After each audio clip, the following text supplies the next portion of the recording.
Bună ziua, suntem în cadrul unei ediții speciale a Obiectiv EuroAtlantic, alături de partenerii noștri din New Strategy Center, cărora le mulțumim pe această cale pentru organizarea acestui interviu special cu un invitat cu totul și cu totul special în persoana domnului General Ben Hodges, fost comandant al forțelor terestre americane în Europa. Nu mă voi mai lungi. General, thank you so much for this interview, and it's an honor for us to have you here at the DefenseRomania. Well, thank you for the opportunity, Tudor. I think it's important. I say yes to every opportunity to talk to a professional journalist because helping people understand what the issues and challenges are. So thanks for the opportunity. So, General, how do you assess the current situation on the front in Ukraine after 6 months of counteroffensive actions? And do you feel the West did not define Ukraine's victory? So, first of all, we, the United States, Germany, and others, have not done what we should have done to help Ukraine be more successful. We took too long to make decisions to provide things. And we still have not provided the real weapons that they need that would have the most effect on Crimea, which is the most important part of this war, the liberation of Crimea. But despite that, even without us doing what we should have done, Ukraine still has the initiative. Yes. Keep in mind, this war started 9 years ago. And after 9 years, with Russia having every advantage, they still control only about 19% of Ukraine. The Black Sea Fleet is beginning to retreat from Sevastopol. The Russian Air Force has not destroyed not one train or convoy bringing ammunition from Poland into Ukraine.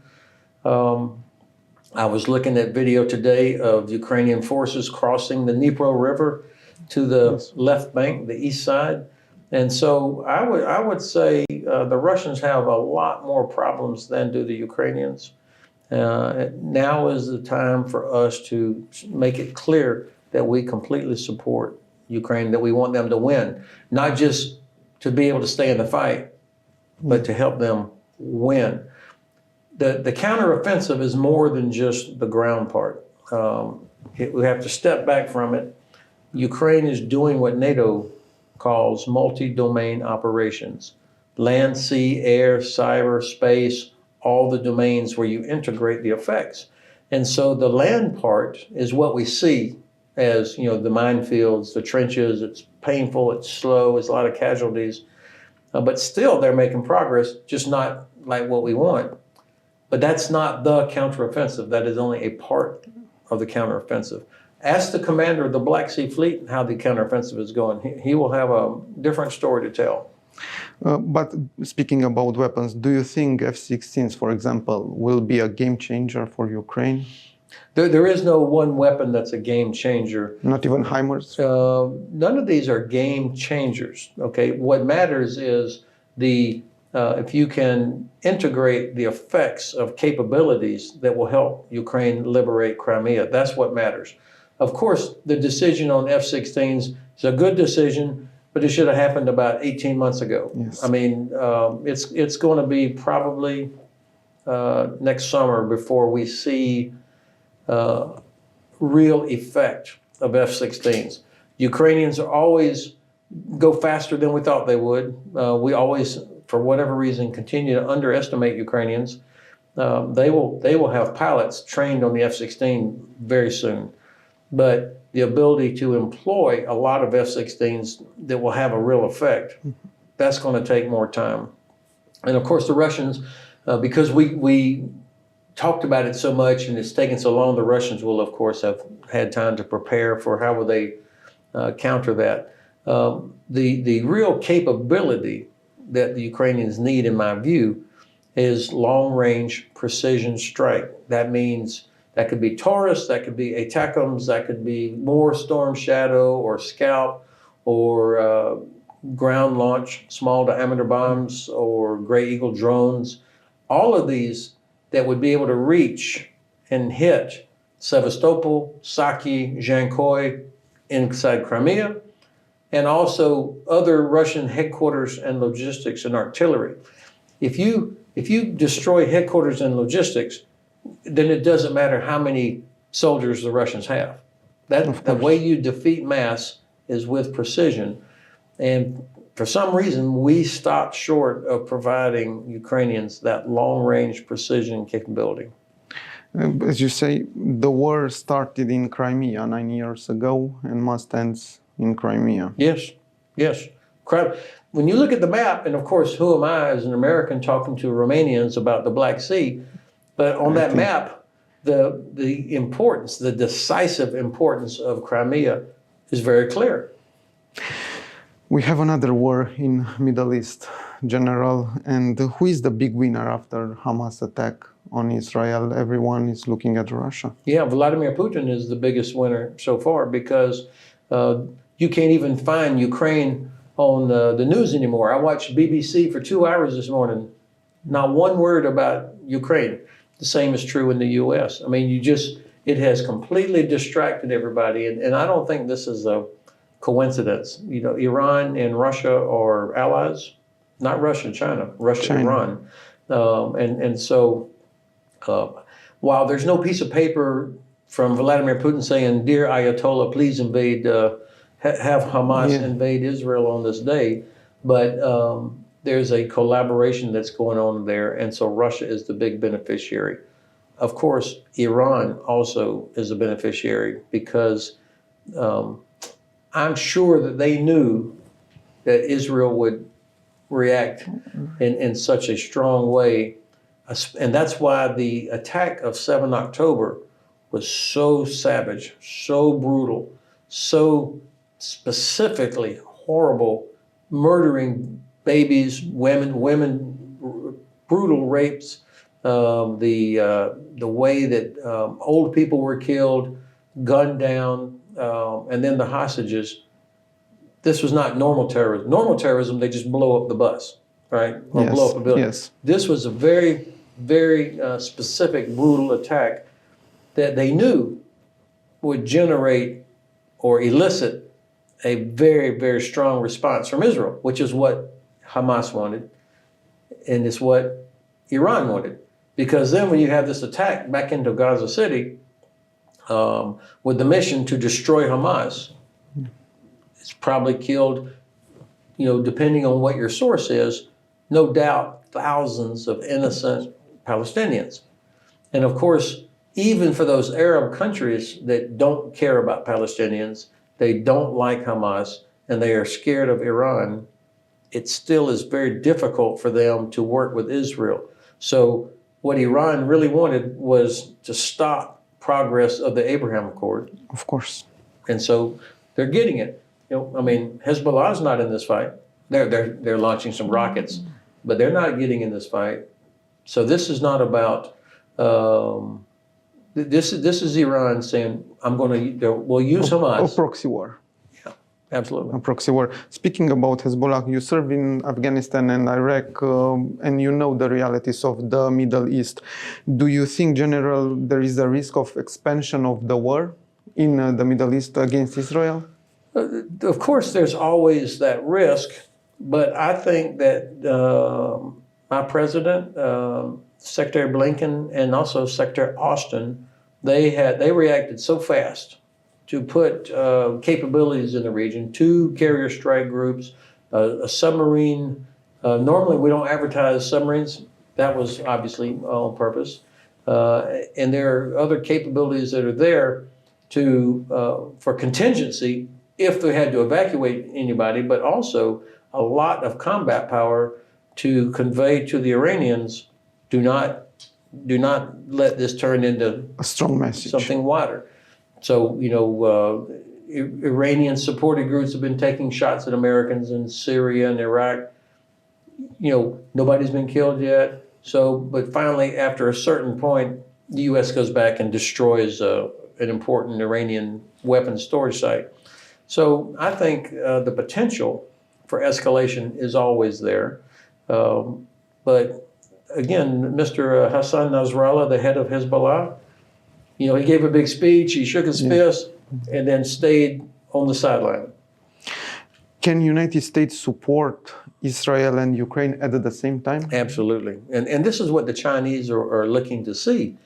can the United States and our allies, not the U.S. Of alone, course. this is the West, does the West, including Romania, Poland, Germany, France, UK, all of the allies, The free world. do we have, yeah, it is the free world.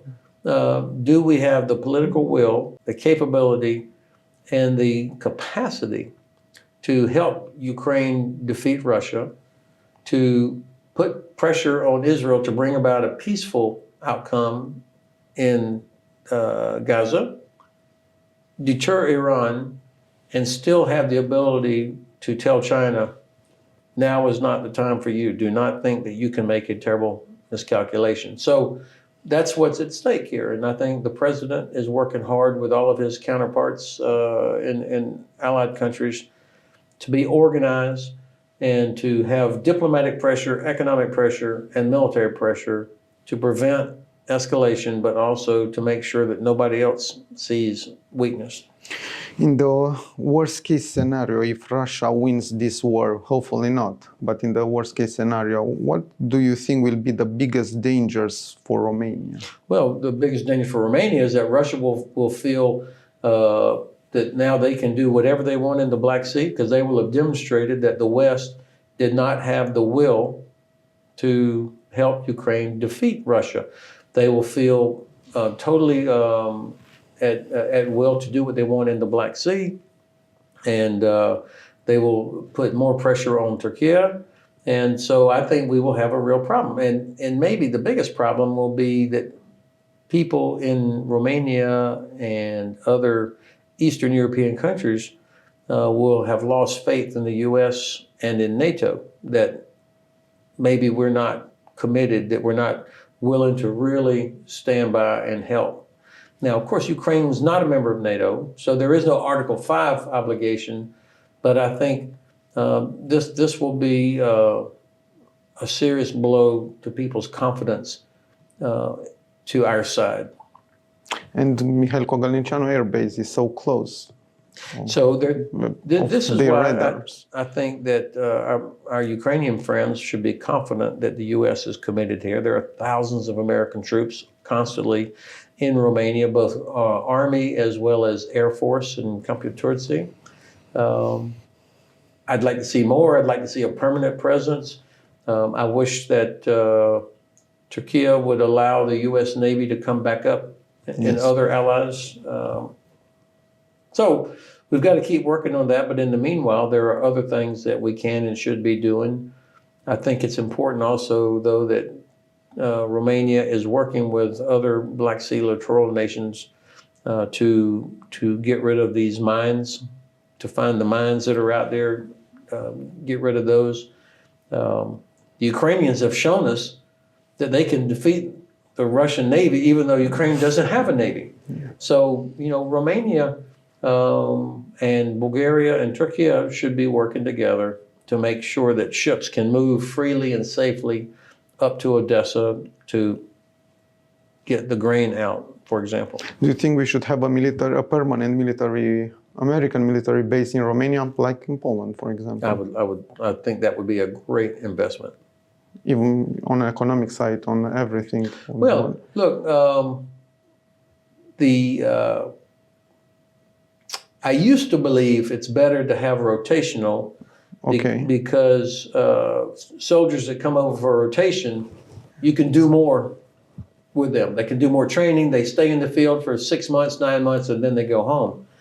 If they're living here with families, they get into kind of a normal sort of a cycle, and maybe they're not as visible. If we were sure that you had the training areas, the places where they could maintain the right level of readiness, maintenance of vehicles, go to the gunnery range, do those kind of things, I think if you had a brigade that was here, that would be a significant capability in an important place. You always talk, General, about the infrastructure problems in Romania, and do you think this is our army's biggest vulnerability? Well, it's more of a vulnerability for Romania, not just the army. The reason I talk about the infrastructure so much is because a part of deterrence is we have to show that we can move as fast or faster than Russian forces. If they see that they could get to, let's say, Fokshan Gate faster than us, then they might be tempted to do something. Yeah. Same thing up in Lithuania and Suwalki corridor. You know, if they thought they could close that faster than we could get there, then they might be tempted to do it and then say, do you really want to have a nuclear war about that or that? So this is about deterrence. It's also, though, about the economic prosperity of Romania. And an important part of deterrence is a strong society that is confident, that sees its government doing things to help, and that has a strong economy where you would have U.S., British companies, German companies, more people would invest in Romania if they were sure that you had the infrastructure necessary for big industry. I don't think people see it right now. I think about the Danube River. Yeah. I mean, one of the great rivers of Europe, but it's not really important for commercial traffic because you don't do the necessary maintenance for it to be deep enough and for the banks, flood control, and I think this hurts Romania in the long run. The Port of Constanta would be even bigger if more people were using the Danube, and if you had development in Georgia across the Black Sea, a deep water port that then rail cars from Shanghai would come across Caspian Sea into the Caucasus, Georgia, get on ships again, come across. Constanta would be the biggest beneficiary. Of course, your friends in Rotterdam don't want that competition, but that's competition, okay? And I think Romania has to demonstrate that it is open for business, that Romania is investing in infrastructure. You've got very talented young people that have excellent IT skills, good work ethic, but the government has to demonstrate that you're open for business and that the transparency in the judicial process, transparency in financial processes, so that big companies from the West will say, this is a place where we can be profitable. Speaking about infrastructure, the Parliament of Romania recently approved the acquisition of F-35. Is the most expensive program in the Romanian army history.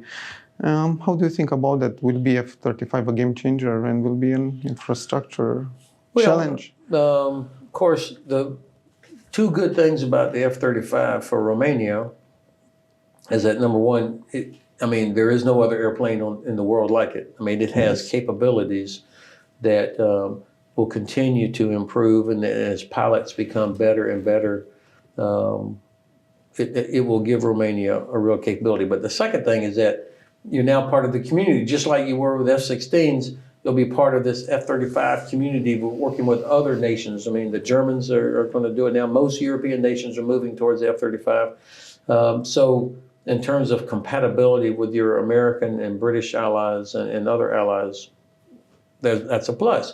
But absolutely, it is very expensive. There's no doubt about it. It's expensive. But I think, this probably creates potential for further developments where Romanian participation in the maintenance, for example, I see there's economic benefit. It's not just a purchase.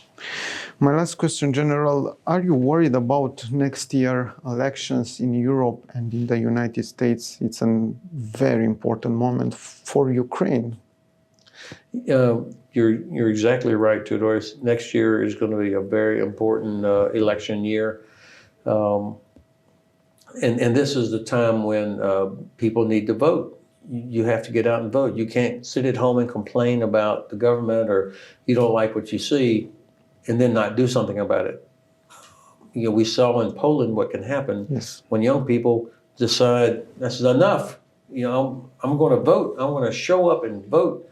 We saw this in America here on Tuesday. We had local elections all over the U.S., local, state, county elections, for all kinds of different things. And what we saw were a lot of young people, a lot of women turned out to vote to push back on right-wing extremists, religious extremism.